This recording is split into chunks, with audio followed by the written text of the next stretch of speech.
Jamais sans la grâce, une dévotion matinale qui vous connecte à la pensée de Dieu et vous donne la provision du ciel au quotidien. Bonjour chers amis, chers internautes, nouvelle journée, nouvelle provision, bienvenue dans cette deuxième dévotion de cette semaine. Père, nous te bénissons. Comme on a repris Seigneur hier et on parlait justement des portes. Tu es ce Dieu des portes. Aujourd'hui, tu fermes des portes dans nos vies pour protéger, mais tu ouvres aussi des portes pour que nous puissions te connaître, pour que nous puissions te découvrir. Béni sois-tu Jésus. Amen. Alors, chers amis, chers internautes, Néhémie chapitre 3, le verset 1.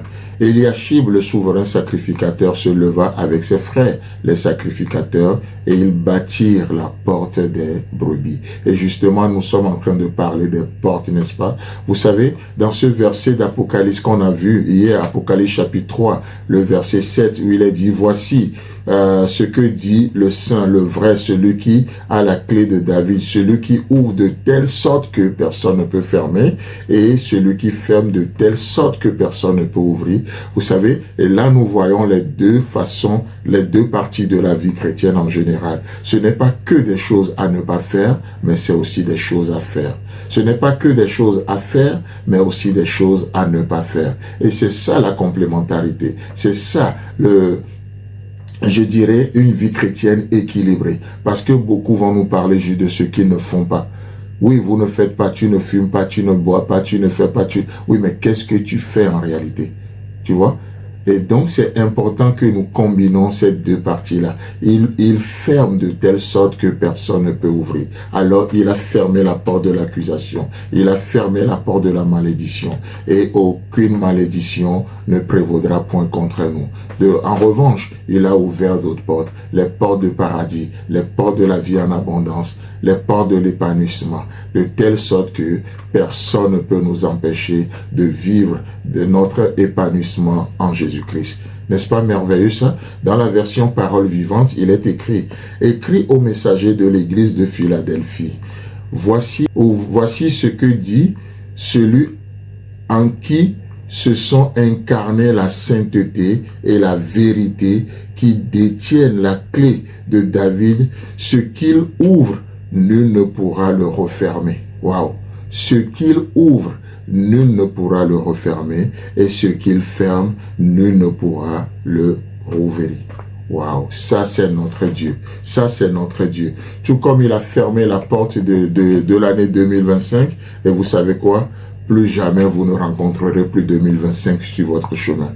Et ce Dieu ouvre une nouvelle année remplie de ses promesses, une nouvelle année remplie de ses fidélités. Peu importe de quoi 2025 a été faite, 2025 est parti. Et si vous rencontrez encore 2025 sur votre chemin, ben c'est que c'est un fantôme de 2025, je blague. Ça n'existe pas. Bon, bref, donc on ne peut plus rencontrer cela. C'est fini, c'est fini, c'est fini.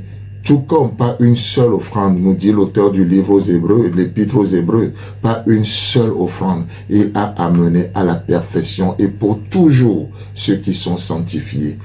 Oui, c'est des versets vraiment exclusifs. C'est des versets, lorsqu'on les cite, lorsqu'on les déclare, il n'y a même plus de place pour des doutes, il n'y a même plus de place pour des commentaires. Et c'est ça, au fait, notre Dieu. Et ma prière ce matin, c'est que sa volonté s'impose à nous. Sa volonté s'impose à nous.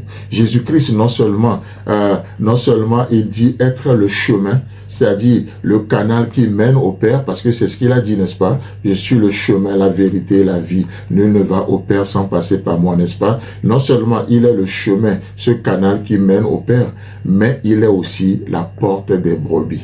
Et ici, dans le passage de Néhémie 3 qu'on a lu, on a vu que lorsque le souverain sacrificateur et ses frères se sont levés, et ils ont bâti la porte des brebis. C'est-à-dire, cette porte-là, ce chemin-là, cette ouverture qui nous connecte à notre destin en Jésus-Christ. Ce chemin-là qui nous connecte à notre vrai épanouissement, à un futur glorieux avec Dieu. Jésus-Christ est non seulement la porte des brebis qui mènent au Père, mais il est aussi la porte qui nous connecte à notre futur glorieux. Il est aussi la porte qui nous connecte à notre vie d'épanouissement. Il est aussi la porte qui nous connecte à tout ce que Dieu a préparé d'avance pour nous. Voyez-vous? Donc la porte dans la parole de Dieu parle entre autres d'un lieu où les magistrats et les dignitaires siégeaient pour prendre des décisions.